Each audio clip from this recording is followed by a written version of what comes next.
Bonjour tout le monde, bienvenue à notre 6e capsule de Futurs éco-villageois recherchés. Aujourd'hui, on va tourner sur les lieux du Cohabitat Québec, mais la capsule va être sur le groupe en démarrage Cohabitat Nature Québec.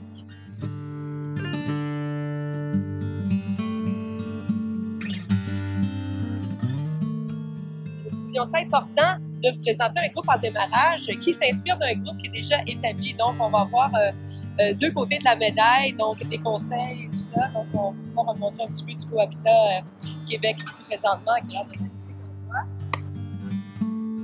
Je ne sais pas si vous avez vu le dernier petite vidéo qu'on a faite au collectif maçon. Donc, on est parti de centre-ville de Montréal vers un autre collectif urbain. Donc, on vous montre un peu plus qu'est-ce qui est urbain, parce que la dernière capsule, la 5e, était sur le Cohabitat du Mont Otis, qui est vraiment en pleine nature. Puis, moi, je vous dirais, je suis vraiment tombée sous le charme du Cohabitat du Mont Otis.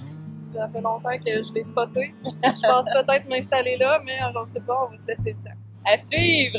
À suivre! Bonne visite tout le monde! Salut!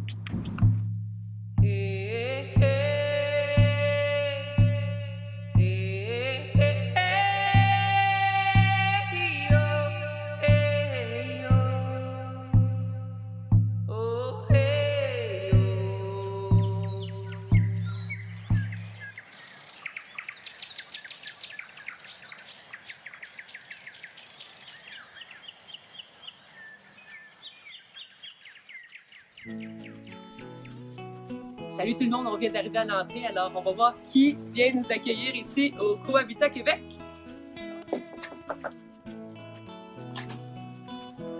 Hey! Bonjour Jean-Yves! Enfin, vous nous apportez le soleil. Bienvenue à Cohabitat Québec. Oui! Venez-vous-en, gang!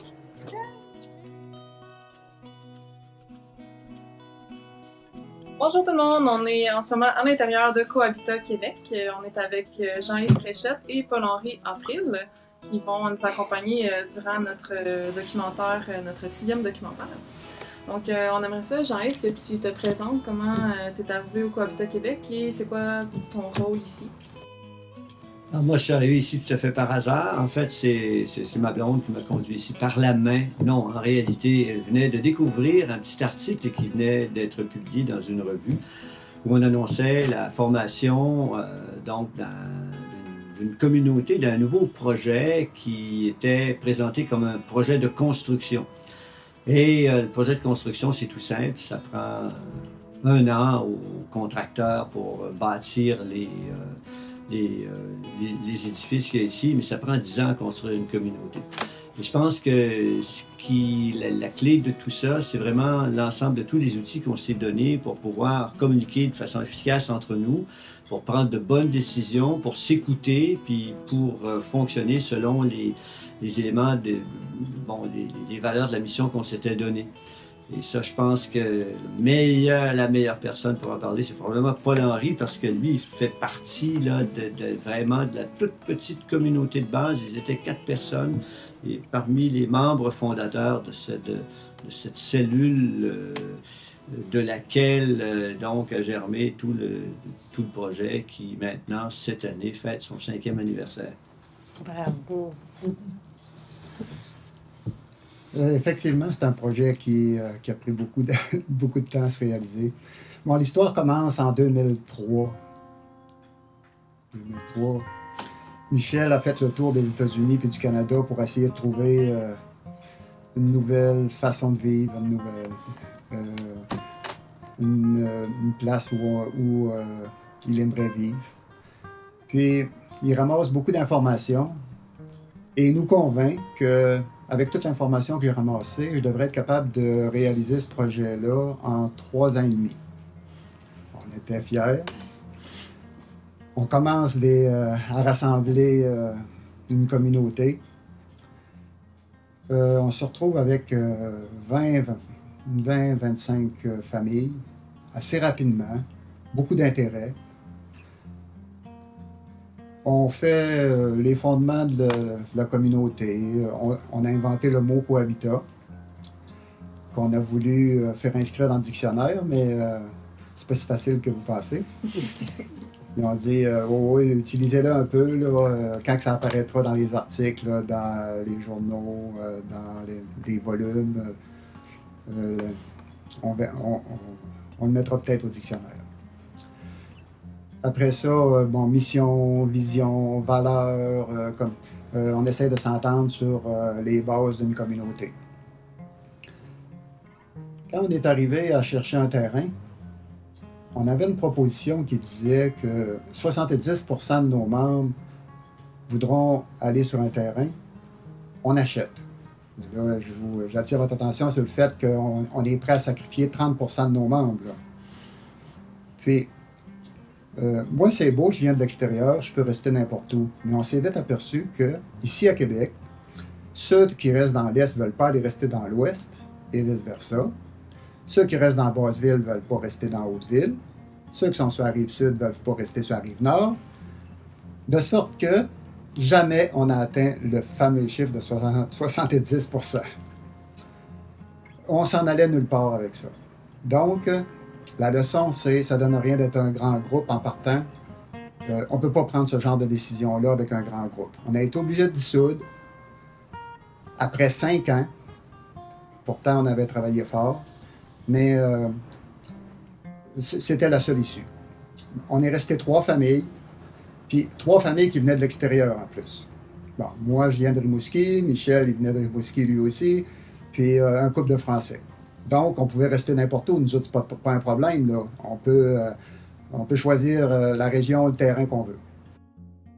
On a trouvé le terrain. On a engagé des professionnels pour nous aider, parce qu'on était des citoyens ordinaires qui n'étaient pas capables de réaliser un pareil projet. On a trouvé un promoteur qui, un jour, nous a dit, « Moi, là, si vous me donnez un terrain, un budget, puis donnez-moi un temps pour le réaliser, je peux réaliser votre projet. » On n'avait jamais entendu ça, là. Nous autres, on était dans la philosophie depuis le début, puis enfin, quelqu'un qui peut nous réaliser notre projet. Mais quand on s'est présenté pour faire financer ce projet-là à la Caisse solidaire de Jardin, un projet collectif, vous dites, hein?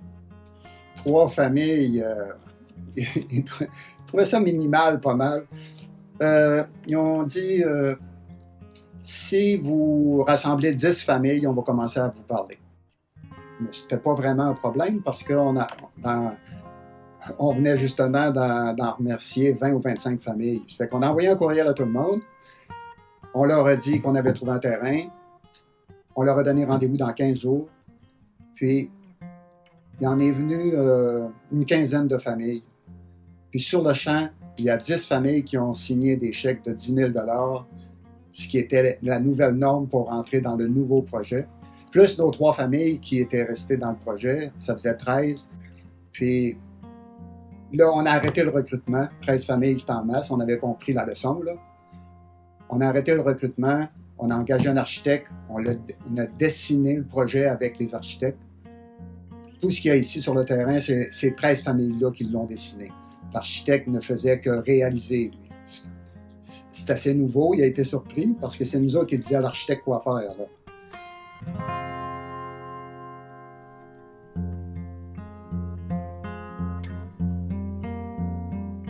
Puis après qu'on a dessiné, mais là, on a recommencé le recrutement. Puis on avait une bonne politique d'adhésion qui nous permettait d'avoir des membres qui convenaient à ce projet-là.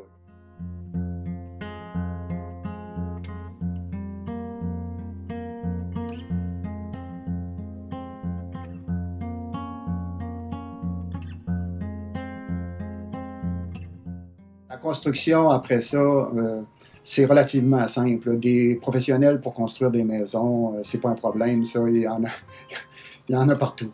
On a trouvé un contracteur qui nous a réalisé notre projet. Puis, en 2013, le 15 juin 2013, on a débarqué ici. Tout était construit, tout était habitable. Vous êtes combien au total maintenant, aujourd'hui? On a 42 familles. Mais une famille, évidemment, c'est n'importe quoi, là, la formule « je suis une famille ». OK, OK. Il y a des enfants, en gros, 60 adultes et 40 enfants, à peu près, là. Wow, fantastique. Vous fêtez votre 5e année cette année. Oui, ça vaut la peine d'être fêté. Certainement.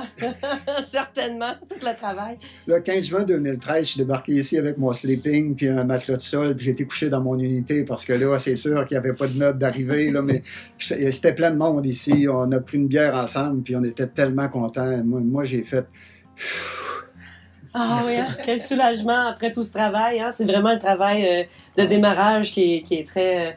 il faut beaucoup de persévérance, de patience, d'apprentissage, d'écoute, de partage. Ouais, le démarrage, t'es gentil, là, parce que c'est plus du démarrage. Là, ouais. Non, c'est un long processus, mais c'est pas négatif. Plus le processus est long, plus la communauté est forte. Puis quand on est débarqué ici, on savait qu'on ne l'échapperait plus. C'était correct, là. Oui, ben on a bien hâte d'aller visiter ça. Alors, pour la suite, on continue, on va aller visiter d'autres parties du Cohabitat Québec et rencontrer la gang du Cohabitat Nature Québec.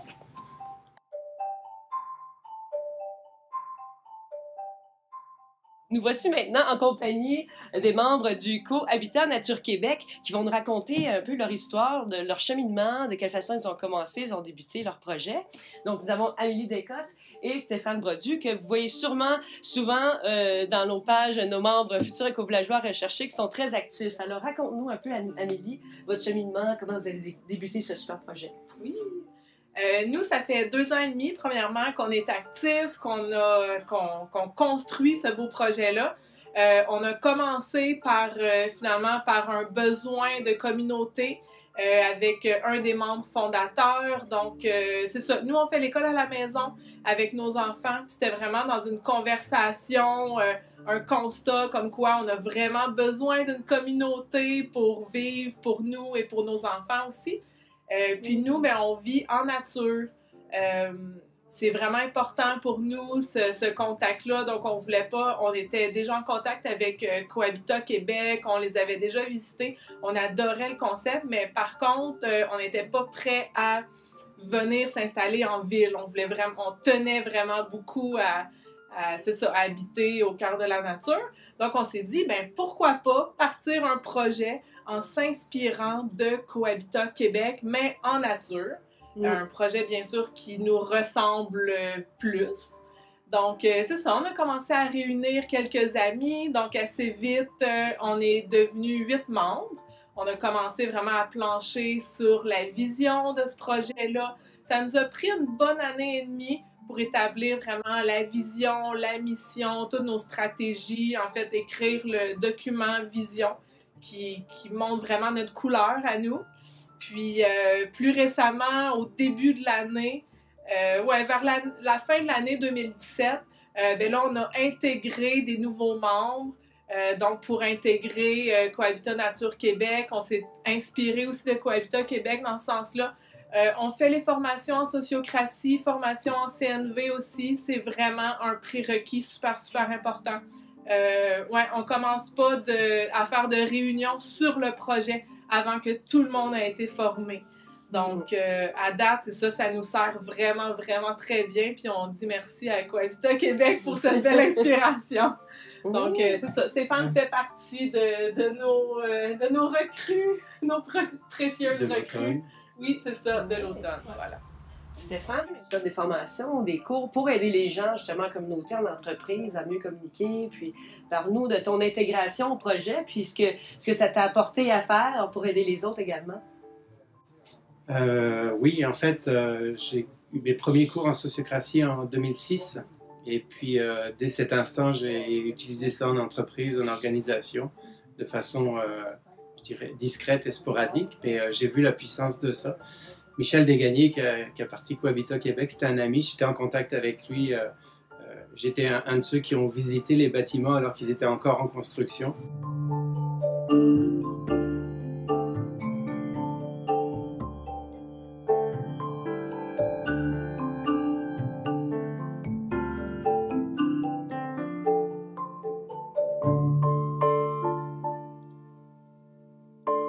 Donc, ça fait longtemps que je porte la sociocratie. J'ai découvert la CNV plus tard en 2011. Et puis, pas longtemps après la CNV, les cercles restauratifs. Et j'ai vite compris que l'association des trois, c'était quelque chose qui était nécessaire pour qu'une communauté, quelle qu'elle soit, une entreprise, un groupe, une famille, soit pérenne. Puis souvent, on oublie le troisième volet, qui est plus la gestion de conflits, ou je dirais la transformation des conflits avec les cercles restauratifs. Donc, peu importe la méthode, ça prend quand même ce système-là. Et moi, j'avais loupé le coche avec Cohabitat Québec pour différentes raisons à l'époque. Et puis, j'ai quelques amis qui habitent là, donc j'étais resté en contact avec eux. Et maintenant, j'ai fait de mon emploi à plein temps le fait de donner des cours et de faire du coaching en sociocratie et en cercle restauratif, que ce soit en organisation ou en cohabitat. À l'intérieur de CNQ, c'est pas moi qui m'en occupe. Et c'est quelque chose, je trouve ça très bien comme ça, c'est important. On a un consultant externe qui fait ça. Ça permet d'avoir du recul, puis d'avoir une personne externe qui est comme, je ne veux pas dire médiatrice, là, c'est pas le terme, mais une tierce partie qui a un regard non impliqué dans le processus pour nous permettre d'évoluer. Mais j'ai découvert complètement par hasard Amélie donc à l'automne dernier, parce que malgré tout ce qu'on avait en commun, on n'était pas dans les mêmes réseaux. Je pense que j'ai découvert par le unschooling. C'est aussi quelque chose que je pratique avec mes 2 derniers enfants. Puis quand je suis allé à la réunion d'information de CNQ, ça me collait totalement à la peau, là, les valeurs qu'ils avaient, le besoin de nature, le unschooling. Donc c'est à ce moment-là que j'ai décidé d'embarquer avec Cohabitat Nature Québec. Puis je dirais, on a vécu au moins 2 réunions par mois depuis le mois de novembre. Et c'est quelque chose d'extrêmement riche et plaisant que je vis au travers de toutes les autres activités et les autres projets que je mène. Ah, fantastique. Merci. Donc, pour la suite, on va se promener un petit peu partout au sein de l'espace Cohabitat Québec. Puis, on va poursuivre notre découverte de Cohabitat Nature Québec sur les différents volets du développement durable, comment ils ont avancé ça pour leur préparation à un jour s'installer. Et puis, au courant de la journée, il y a des membres de leur groupe qui vont arriver, donc on va vous les présenter un petit peu plus tard. Okay?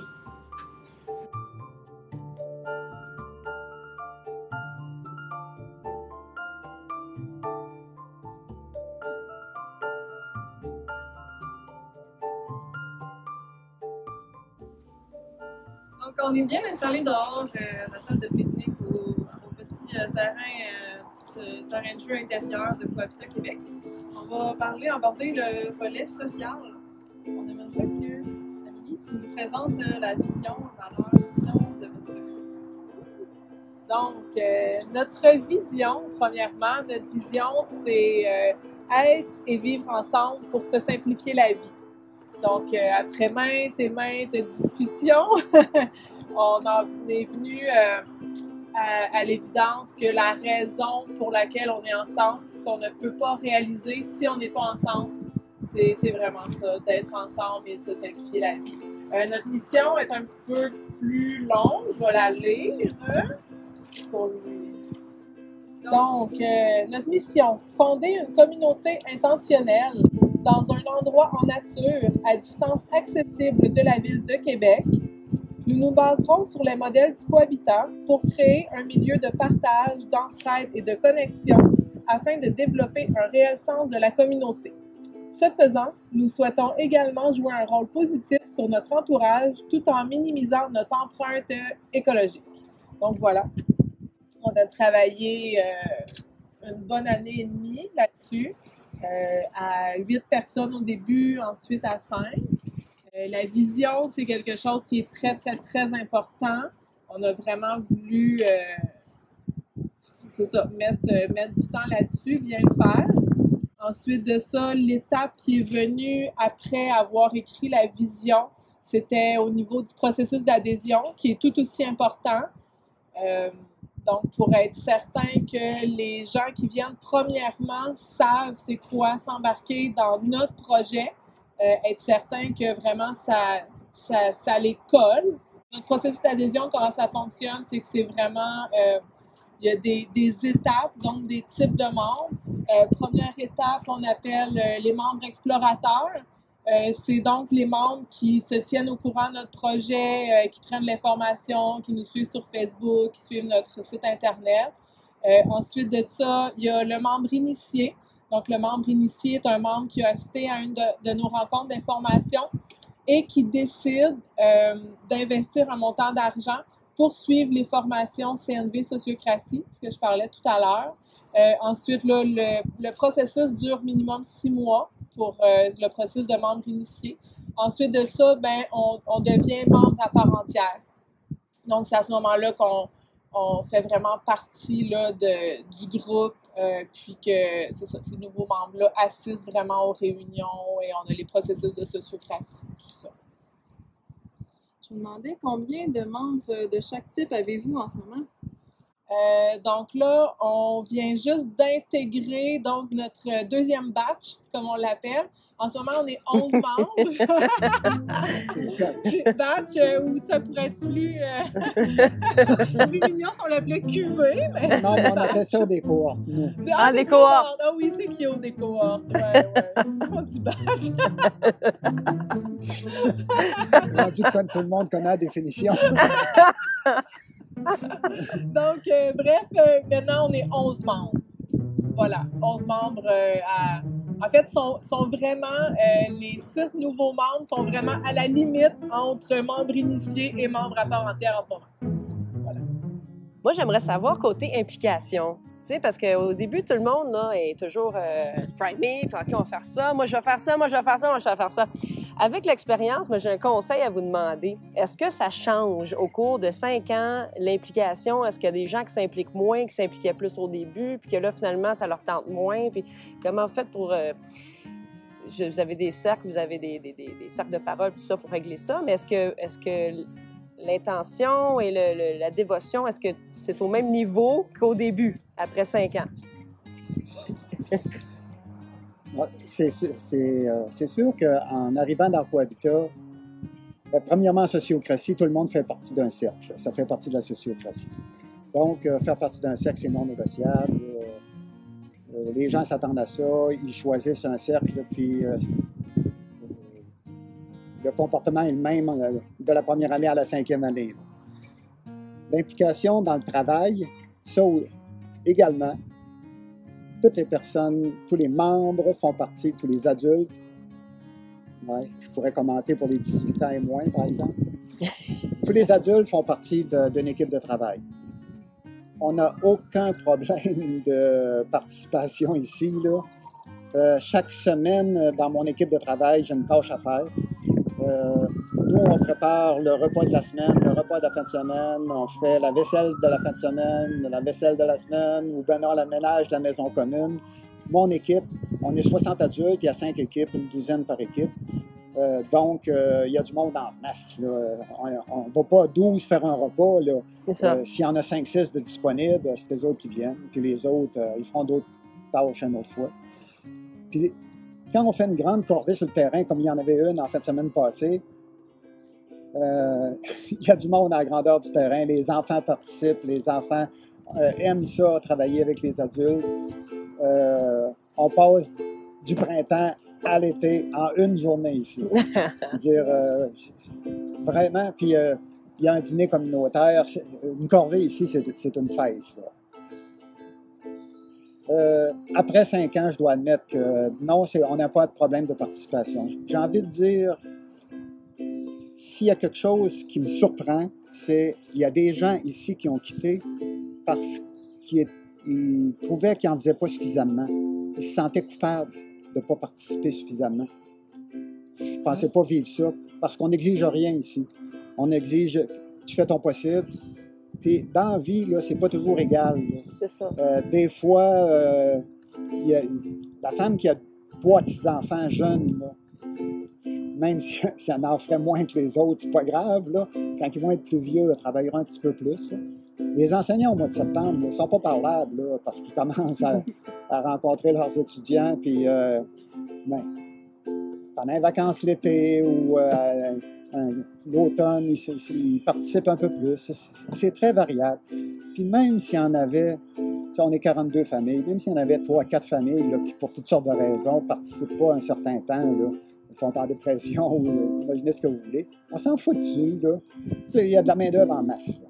Okay. Fait que vraiment, c'est pas un problème ici, la participation. Fantastique, c'est le fun de voir que l'enthousiasme est toujours aussi présent après 5 ans. Fantastique. Oui.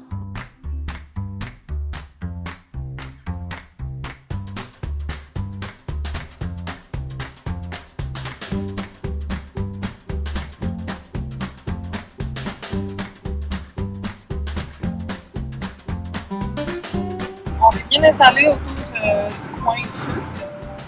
Est-ce que vous avez hâte d'avoir un coin feu sur votre terrain? Tellement! Vraiment! C'est vraiment fun de venir ici là, parce que ça fait rêver en même temps d'entendre parler de cette communauté-là. C'est ça qu'on vise nous autres aussi. Donc, c'est ça, mais on va vous parler du terrain, finalement, en fait, du volet écologique. Donc, c'est ça, nous, ce qu'on recherche, on est en recherche de terrain. En fait, on est au tout début. On installe tout ce qu'il y a installé pour commencer notre recherche de terrain. Donc, bien sûr, on veut un terrain en nature, boisé, c'est très important. On veut le calme de la nature. On veut être installé un maximum de 30 minutes de la ville de Québec. Donc, c'est important que ça soit accessible dans la ville, comme on a notre mission. Ensuite de ça, on va avoir des habitations qui sont écologiques, qui sont saines. On n'a pas vraiment spécifié, parce qu'il y a vraiment beaucoup de types d'habitations écologiques, donc ça, c'est pas encore spécifié. Ce qu'on veut, c'est qu'il y ait de la simplicité là-dedans aussi, donc des unités privées, comme ici, comme le concept de cohabitat, qui ont une superficie plus petite que la maison familiale traditionnelle. Ensuite de ça, pour l'écologique, c'est important d'avoir un impact positif sur notre empreinte écologique. Donc, on vise à faciliter finalement tous les gens qui veulent avoir, qui veulent poser des gestes là, en ce sens-là. Donc, faciliter peut-être le mode de vie zéro déchet, qu'il y ait une facilité d'accès à de la nourriture biologique locale, faire de covoiturage, du partage de voitures, avoir des jardins, avoir des serres. C'est quelque chose qu'on peut installer dans la communauté. Maintenant, on va faire visiter un autre petit bout de terrain pour le volet économique. Pour la suite de cette capsule, restez branchés sur notre page Facebook ou encore notre chaîne YouTube Futur Éco-Villageois Recherché TV. Alors, dans la prochaine capsule, nous vous présenterons d'autres membres du Cohabitat Nature Québec. Nous parlerons du volet économique avec les précieux conseils de Paul-Henri April, un des membres fondateurs du Cohabitat Québec.